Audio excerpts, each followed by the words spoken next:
It was in the works. Guys, today class was something else. I know, man. My brain is fried. Guys, have you heard the tea with the royal family? It's intense.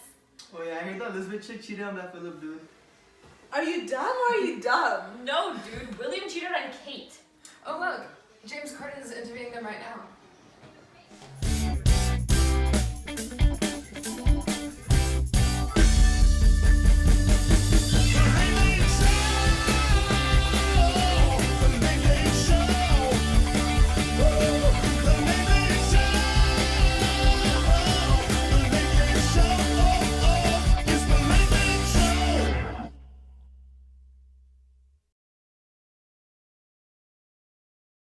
Hello to all, welcome to Spill Your Guts or Fill Your Guts. I'm your host, James Corden. And for the first time, we have the privilege of having royalty over at our studios. Please give it up for Prince William and Prince Harry.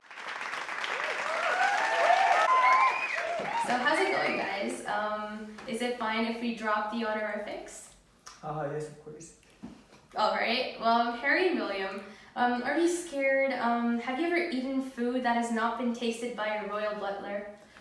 James, I'm sure we can handle it. Alright then, let us begin. The rules are very simple. After all, I'm sure you must be really used to following rules. Not funny, James. Okay then. So you will be asked a series of questions, and if you choose not to provide an answer, you will be required to eat one of these delectable delicacies right in front of you. Are we ready? Yeah. Alright, then let's begin. Let me just get my questions right here. So, Harry, in 2012, we have some interesting pictures of you from your VIP room in Vegas playing strip billiard, where you were seen nude with other people. Can you name them? Well, you see, I was very young at the time, and I was just finding my own way. And I can't really disclose like information about this topic and shit. Okay, Harry, well, fill your guts already. Let's go. I want you to eat the... I actually want you to drink this.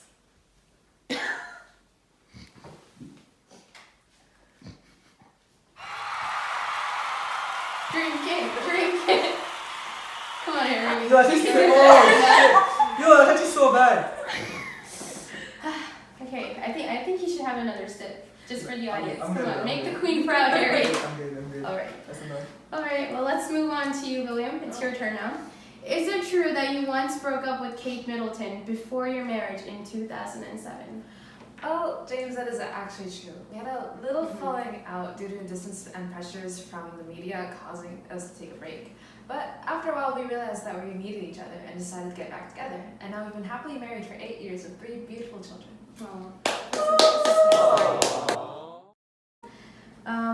Well, aren't you great for getting back with her then? Yeah. Yeah. Well, let's get back to you, Mr. Harry. I mean, whatever. Harry, in 2002, you were caught smoking the Royal Blend on the grounds of Highgrove. Is it true your father, Prince Charles, admitted you into a rehabilitation center? Well, as you can see, I was a young chap that mixed with the wrong crowd from the get-go. And I was really rather curious, right? And my father was more concerned than fears, and he wanted me to understand that the harmful long-term effects of cannabis. So he sent me to visit a rehabilitation center in the summer as a volunteer to talk to others addicted to drugs. But no, I wasn't exactly addicted to the rehabilitation center. Okay, well, you just skipped on a chance to eat this, but that's fine. Let's move on. So, William, there's been news that you have a side chick. Is this true? James, that is absolutely not true at all. I love my wife and kids very much, and I would never think to do anything like that. That's interesting. But does the name Rose Hanbury ring a bell? No comment. Well, if you ain't gonna answer that, you gotta eat one of these delicious treats in front of you. Okay, well, try one of these. Go for it. What is it? I actually don't know.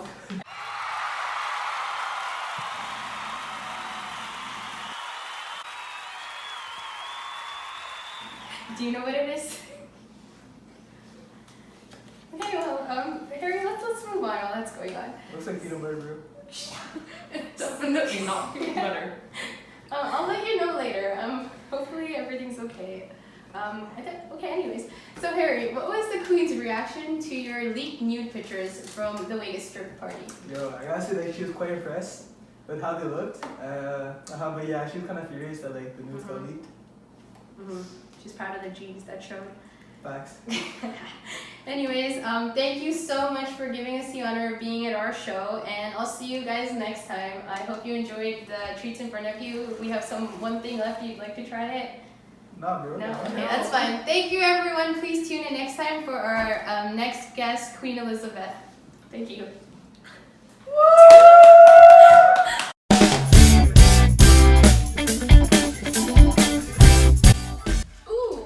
No, you can get it yourself. I'm just standing in the show.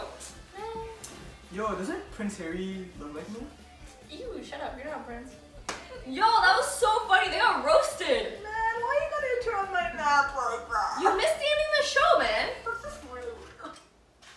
Yo, we should totally get Mr. S to analyze this thing, bro. Oh look, they're analyzing it on Jimmy Fallon right now.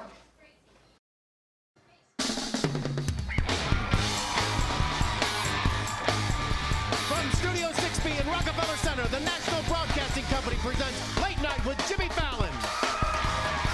Tonight's guests are Lev the Second, Eric the Third, musical guest Van Morrison, and featuring the legendary Roots Crew. Welcome back to The Tonight Show. Here with me I have the descendants of Lev Vygotsky and Eric Erickson. Would you like to introduce yourselves? My name is Lev II, and I am Vygotsky's descendant. He's the Russian dude that came up with the zone of proximal development and the social developmental theory. You already know, guy. My name's Eric III. I'm descendant of Eric Erickson. He's the one who came up with the 8 stages of psychosocial development. Well, here we have some videos of the also amazing royal princes that we'd like you to analyze for us.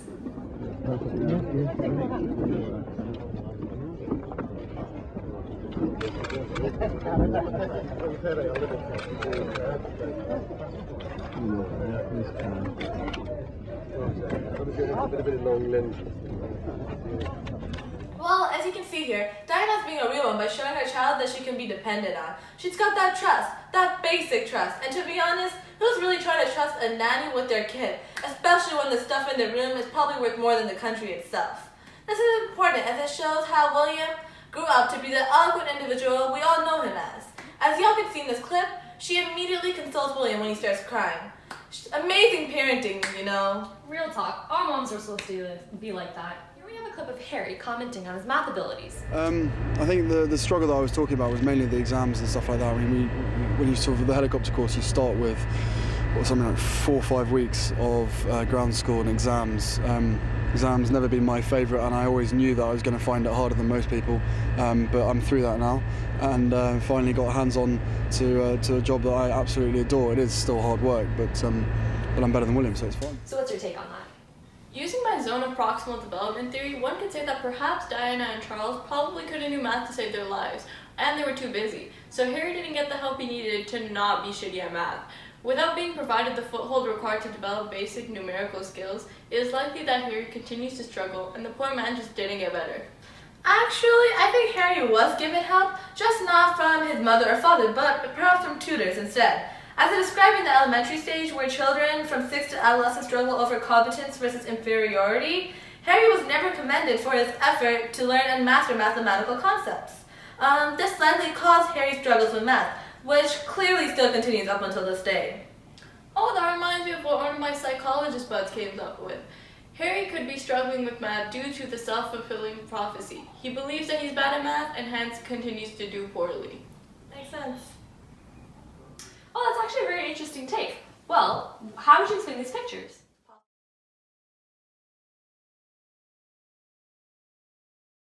We all know Harry was wild, from underage drinking to wearing Nazi costumes to using racial slurs and wild pictures being released to the media. I think we could cut the man some slack and just say he's trying to find himself. Ain't nobody finding himself while sitting at a polo match, man. All his life he was raised in the spotlight and expected to act as a goody two-shoes, even if he internally felt like the devil himself. Feel bad for the man though, yo. He has some serious role confusion, waking up in the morning as a royal and trying to fake being a normal at night. Oh, I never thought about it like that. No wonder teenagers switch personalities. Well, what about William and his family? Any comments on that? About the whole Rose Hansberry scandal? Well, currently he's in his young adulthood, so he's either isolated or trying to find some intimacy, if you know what I mean. Being a royal and trying to maintain a certain figure to the public, he must feel socially isolated to some extent at least. Thus, the man chose to get it on, most likely. Well, what about his wife and kids? Kate likely couldn't fulfill his need for intimacy, so William looked elsewhere, namely the company of Rose Hansberry. You gotta do what you gotta do sometimes. Man wasn't satisfied. Alright, but we can also say that because he never learned how to commit to a relationship. According to my social development theory, a child's cultural development is dependent on learning behaviors through social interaction, behaviors which the child later exhibits himself.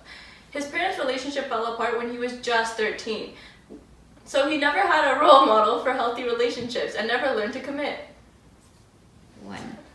Okay, I think that's all the questions we had about the royal princess today. Thanks for coming out, and I wish you the best of luck in your research. Lev the second and Eric the third, everybody. Shit, is she asleep? Bro, at least I was awake this time. Yo, is she even breathing? She looks dead. Yo, shut up. The next show is on.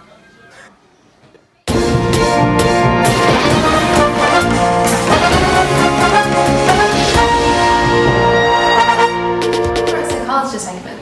Today we have developmental psychologist Jean Piaget to analyze Prince Harry and Prince William's cognitive development.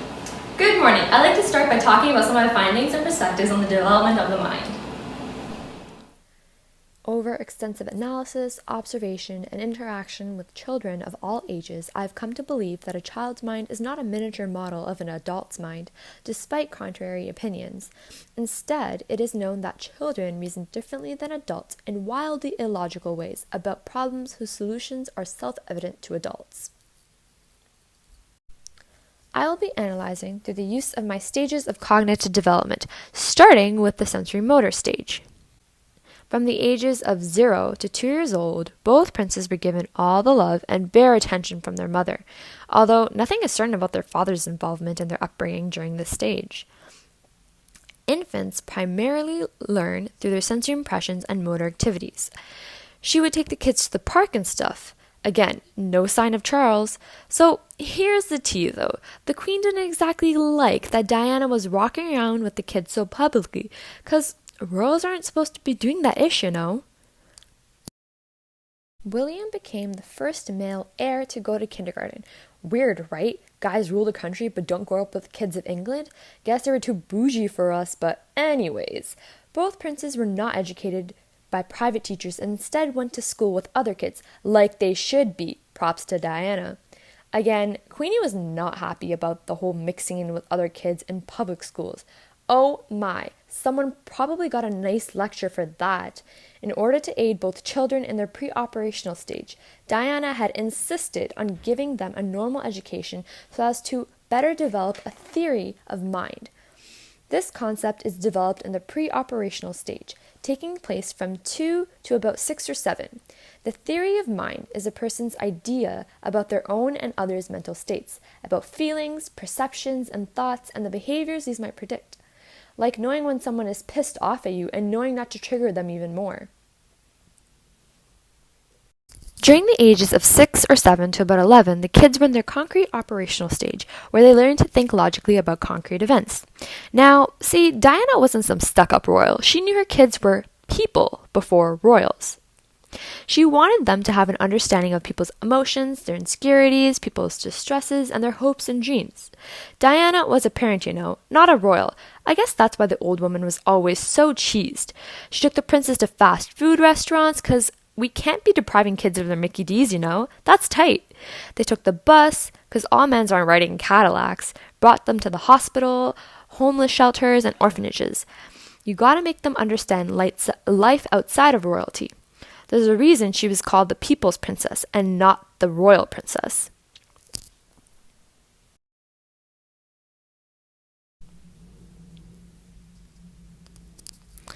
Stuff started going downhill when Diana died, though. RIP. Both the princes were in the beginning of their formal operational stage of cognitive development, meaning they knew well and clear what was going on. William and Harry were both pubertized emotional teens that had a tough time accepting what had happened. The one person who was there for them all their life wasn't going to be there anymore. Okay, enough senti talk. The fact that they were mentally mature helped them have a better understanding of things. So all was good in the sense that they weren't left alone confused. To sum this up, Diana helped the princes develop, and her actions throughout their childhood made them think like humans instead of posh mans. She had a critical role in their lives. She did the most, trying to make sure they didn't become wastemans. Oh my god, guys, is this where all of you were? Ramen, we were supposed to be working on our ISU today. Oh shoot. You're such a procrastinator. Don't you guys want to make it to uni? And why are you laughing? Aren't you supposed to be doing your ISU also? No, my partner's like garbage and shit. Shut up! I'm Wow, a partner! really? And Harini, I expected more from you. I'm sorry. Are you guys even watching? No, we've been learning. We did that unit 2 months ago. We should have been doing this before the AP exam. That's nice. And why wasn't I invited to this? You don't have the psych Wow. sweater. Oh, well.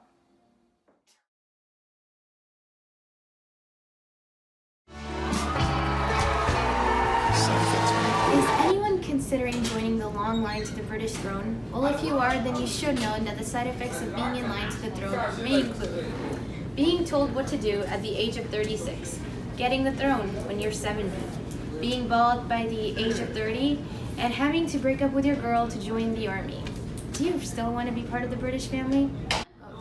Is anyone here considering joining the royal family? Well, if you are, then you should know that the side effects of being in the royal family may include the public knowing more about your naked body than your own wife, the media finding out about your mother's secret affair before you do, being sent to rehab after smoking a blunt, being called untraditional after refusing to put your son on the front page of every single newspaper every day, having to have 17 kids in order to protect the bloodline. Ladies and gentlemen out of London, thank you so much for watching our show tonight. We're here every night on CBS and we'll see you next time, everybody. Hey!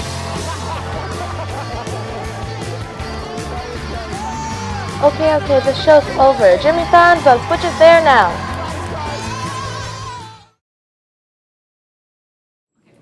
Hey guys, so it's Friday, and usually when I catch up on some personal stuff, I check my email, return some calls, and of course I send out some thank you notes. So I was running a bit behind, and I was wondering, do you guys mind if I write some thank you notes? You guys are the best. James, can I get some thank you note music, please? There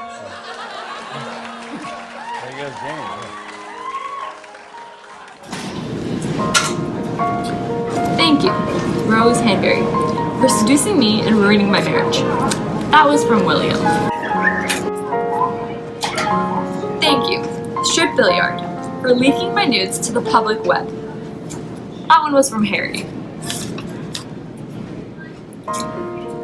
Thank you, Charles, for really family. That one was from Lev Vygotsky. Thank you, media coverage, for always covering private information of my private life. That one was from Harry. Thank you, British politicians, for making the royal family utterly useless. That was from everyone. Thank you guys.